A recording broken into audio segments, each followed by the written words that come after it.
Lori Dyan has spent decades cultivating a unique approach to tarot, moon ceremonies, and other rituals informed by her Indigenous heritage, while also reflecting her signature sense of humor and storytelling style. You bet. Tarot Lori, as she's known, joins us now to tell us all about her new book. I have to be so careful with it. Oh, they even took me off camera. You know, you're there you go. There you go. Burn your stuff. And maybe she's going to read a tarot card or two for us. Lori, it's nice to see you. Good morning. It's lovely to be here. Yeah. Thank you for having me. I'm just going to set this over here. I feel this book. So, anyways, congratulations on the book, and tell us a bit about it and what readers can expect. Thank you. Well, it's based on a full moon ritual that I've been doing for years in person and now on Instagram Live. And full moons are about releasing, letting go of whatever is holding you back from stepping into your potential. And that was sort of the impetus for the book. But I realized that over my 35-year career as a tarot reader, I've accumulated all of these rituals that I've been doing for full moons and new moons, but also a morning ritual, like skincare can be a ritual, making a cup of tea can be a ritual, but you can also get kind of witchy with it and get into sacred geometry and things like that. So this book really is a culmination of my life's work, and it provides guidance to do rituals to sort of meet you where you're at in the moment you're in, to help you live the best life you can in whatever area of life. Well, it's kind of neat we're talking to you today because there's a full moon tonight called the flower moon. It's the flower moon, yes, and it's in Sagittarius. This is actually, I personally think that it's the juiciest moon, full moon of the year. It is Why? Just because Jupiter's doing stuff with Neptune and like all the other planets. I'm not an astrologer, but I'm into astrology, and just where all of the other planets are, it's a very abundant, fertile kind of moon. There's a lot of potential there. Great, our team. Oh my gosh, we heard about Mercury retrograde forever, and now we're going to be hearing. Now our team's going to be going on about the Jupiter moon. Flower moon. About the flower moon. Yes. Okay, I can hardly wait for tonight now. Who knows what's in store? Well, and it's so fun because on this Instagram Live that I do, people join from all over the world: Finland, Kuwait, Italy, Australia. And what's really cool and interesting from my point of view is that everyone feels a cathartic release. Everyone feels this, no one feels worse coming out of a full moon ritual. You just feel lighter and inspired to do what needs to be done because there's an unburdening that happens. Mm-hmm. Yeah. And speaking of unburdening, is that the reason behind the title of the book? Tell us, burn your stuff. Burn your stuff. Why is that the title of the book? We all have stuff. Yeah. You know, and we have, often we are getting in our own way. And so the ritual itself for the burn your stuff is just writing it. We're not burning, you know, the sofa or t-shirts or anything. You're just writing down on a piece of paper, I now choose to release limiting beliefs about whatever, shame about this, you know, Bob. And you could say, I now choose to release light it on fire, and as it starts to burn over your, you know, cauldron, frying pan, whatever you want to use, you just say, and so it is. And I now choose to release and so it is. I'm getting together with the family next weekend. I wonder if we should do that. Get the family together and we all do that. A lot of people do it at the end of the year too. It can be a beautiful New Year's ritual to just sort of let go of what you're ready to just, you know, leave behind. Tell us more about your tagline. Woo woo without the cuckoo. Yes. That's me. It gives people a sense of my approach to tarot and ritual and everything that I do. I've been a professional tarot reader for over 30 years. This deck is 35 years old.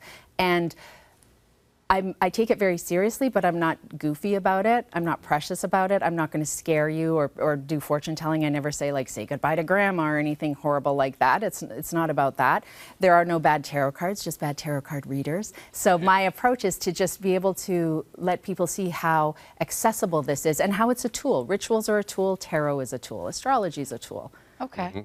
All right. So listen, we're going to pull a tarot card or two here ourselves. Sure. All right. Carolyn, you're first up. Sure. I'm gonna Sure. I'm gonna do what's known as the awkward stare. Just get your mojo in here a little bit. Okay. Okay. Do you need to touch anything? No? Okay. I want you to just say out loud these exact words. What do I need to know right now? What do I need to know right now? And just pull one card and don't look. Let me see it first. Okay. Ooh, you got a juicy one. Well, it's a flower moon tonight. Yeah. This is a card that can actually help you reframe the past so you can recalibrate and move forward a little less burdened, okay? Or it could be something that you're in right now. But you got the Tower, which is one of those cards that everyone looks at and sees like, oh my gosh. And the Tower, there's nothing bad about it. The Tower is saying you've had blinders on about something, and this is no way to go through life. So the Tower removes the blinders, and then the veil is lifted, and you go, oh my gosh, now I get it. Of course that's what it is. Doink, and that's this flash of understanding. The process of those blinders coming off, that can be an ouchie, and that's the people getting thrown off the side. But it's not always, you know, doom and gloom. I always say it's like if someone were to, if it is an owie, it's a short-term pain, long-term gain. So when it's happening, you think, did I kick puppies in a past life? What the heck? But you look back down the road and say, oh, I get why that happened. And sometimes you think, oh my gosh, it was a blessing. And other times you say, no, that was the worst, but I get it. So it's like the guy who gets fired from his job, you check in a year later, living his best life, wants to kiss the guy who fired him. Or an example of, because it's not necessarily that, it's the rug coming Lori, up I was warned about the Tower. No. Yeah. It's I was such a good warned card. about the Tower. I'm so happy you got it because this is a wonderful reframe, okay? For me, a personal Tower I always share is when I was newly married, we're blowing our money on stupid stuff, we'll have a family, whatever, and then knocked up out of the blue. And even though it's this wonderful, joyful event and he's graduating college, it's this moment of, oh my gosh, it's the blinders coming off. This is a card of enormous growth. And it's growth that is never easy and sometimes painful, but it's always necessary. It's the dark night of the soul, the hero's journey, Saturn returns.